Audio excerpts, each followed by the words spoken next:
Hi, everybody. Welcome to The Real Conversation. My special guest, Jason Freeman. I'm just really grateful to have you here, Jason. You just have been on my mind because I just think you're amazing. I think you're amazing for just the person you like, just what you've set out to create for yourself. And the other day, I think I saw you had 3 goals, and I was like, wow, that's amazing. So I'm not going to talk anymore. I'm just going to let you talk for a bit. Jason, can you just introduce yourself? Tell us a little bit about who you are and what you're up to and what makes you you, because I think you really have tapped into that beautiful place within yourself that's your authentic self. So there you go. Give it to me. Thanks so much for having me on. Actually, this is exciting. This is a really cool platform. Yes. What makes me mean? That's a huge question. Let's start from the beginning. Hi, I'm Jason Freeman. What you're hearing right now is not a Midwestern accent. Not at all. What you're hearing is a speech impediment. Oh, at least I used to think of it that way. When I was born, things got a little wild and funky right off the bat. I came early, surprised my folks in the middle of the night, and right away I knew it just wasn't quite the best thing to do, because people are either A, sleeping in the middle of the night, or B, busy doing other things. And either way, they're occupied. Right. So luckily my folks are brilliant and got us to the hospital, but in the course of events, I lost some oxygen, but not too much, or else we wouldn't be talking right now. Right. It's amazing to say. So as you can see now I have kind of a fun perspective on the story, on the genesis story of my coming into this world, but for a long time I try not to think about it at all, because it pained me. It pained me a lot. I mean, here I was just coming into life. I didn't even have a chance to take a poop, and this thing happens to me, and my perspective was, it's so unfair. Why me? Why couldn't I just be normal?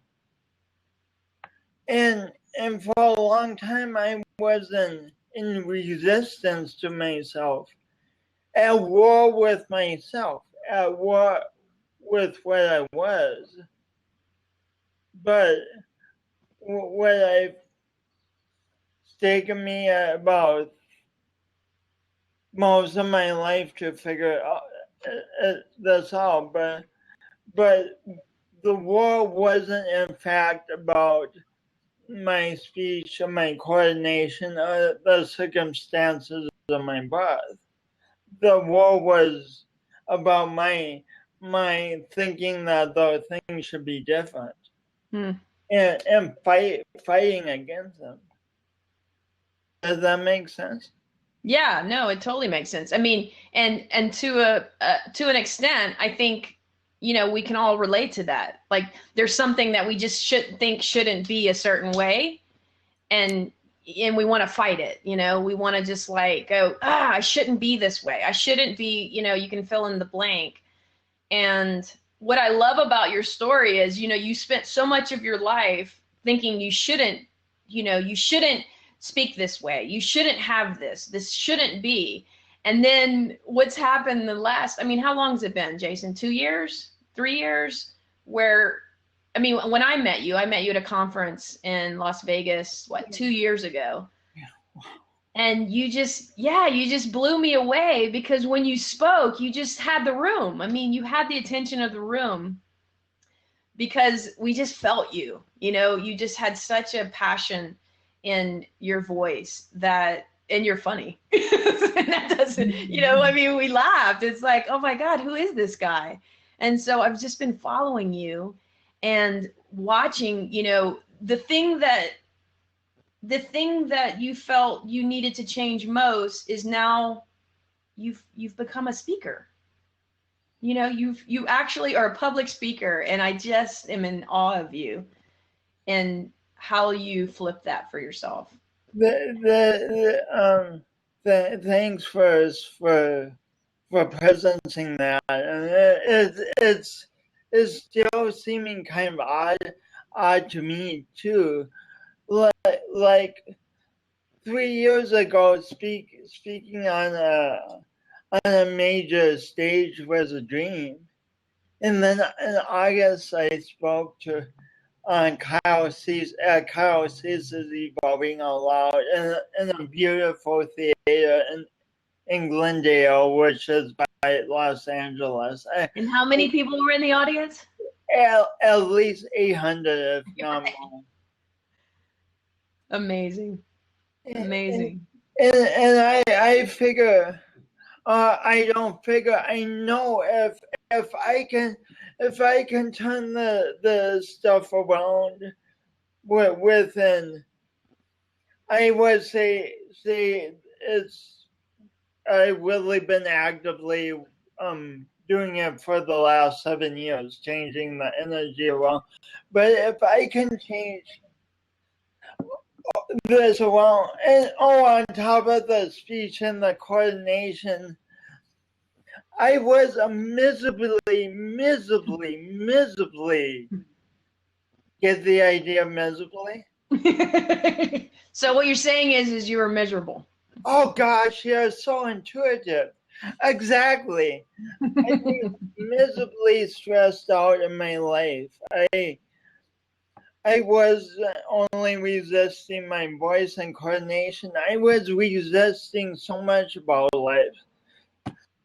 I mean, thinking a million things shouldn't be, and angry that they were, and just showing resistance. And if I can turn something like that around in 7 years, what's available to all of us?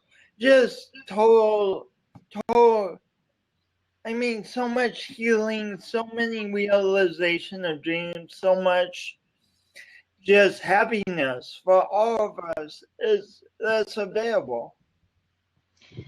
And that's what's and I mean, I just kind of threw the topic together today, what makes you you. And I think that's really it, is that you found the thing about you that makes you unique, and you flipped it for yourself, and now it's the thing that has given you the fuel and the momentum to like have a speaking career, like we're a place where you once felt that it was a detriment to you, and it made you not whatever, fill in the blank, and now it's like empowering. And I think that's just so beautiful, because everyone has a gift, everyone has a talent, everyone has something that's unique to them. And if we could embrace that, what is possible? You just said it. What do you have access to? It's like, what's next? I would love for you to share what you were just saying the other day. You posted about the 3 things that you want to accomplish. Oh, wow. The 3 things I want to accomplish in the next,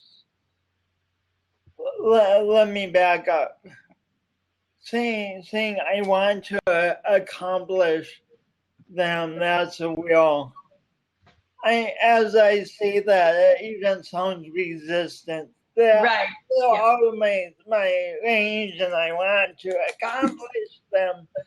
So the 3 things I want to create, combination between creating and allowing in my life in the next 2 years are being invited to be on the TED stage, to give a TED Talk.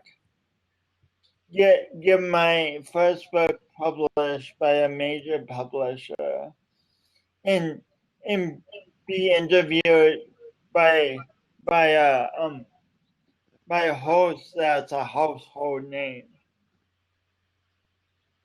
And, I love it. And that gives me goosebumps because right at this moment, thanks to you, Ashley, I'm practicing number 3. Yes. We, we don't need to wait to create what we want. I mean, right now I'm practicing number 3. That's things we can each do each day to practice our dreams. Yes, and I think that's the thing that gets lost in the sauce. You know, you have this desire, this intention to create something, and it's like, okay, I want to create it, and it's like, well, okay, but you got to put yourself out there. You know, you have to make some steps. You need to put yourself in line of sight of what it is you want to create so that you can step into that next thing. So that, you know, right now, okay, so there's, you know, how many people watching us? There's a handful of people, and this will be a recording, and other people can see it. And more than that, it's the energy behind it. You know, it's the energy of putting yourself in a situation where you're doing the thing you want to do, and taking the walk and taking the steps when you don't even know. I mean, I love that. I literally called you and I said, hey, Jason, you want to come on a blab with me? And you had never been on it. You don't know anything about it. And you just jumped in. And thank you for Melissa giving us a little tutorial. And you just started doing it. And I think that's the thing that gets lost sometimes, is that action towards, you know, hey, I want to do these things. Well, what are you doing about it? You know, intention is great, journaling is great, thinking about it, you know, all of those things that put us in alignment to it. But hey, take a step towards it in whatever way you can, in whatever capacity that, you know, that shows up for you. Just take a step, do the thing that scares you, you know. So I just want to thank you, Jason, for being on this very special blab about the Real Conversation. Thank you for sharing. Thank you for being part of it, and for being amazing. And I can't wait to, you know, see where you go and watch you speak all over the world. So thanks for being here, and we'll catch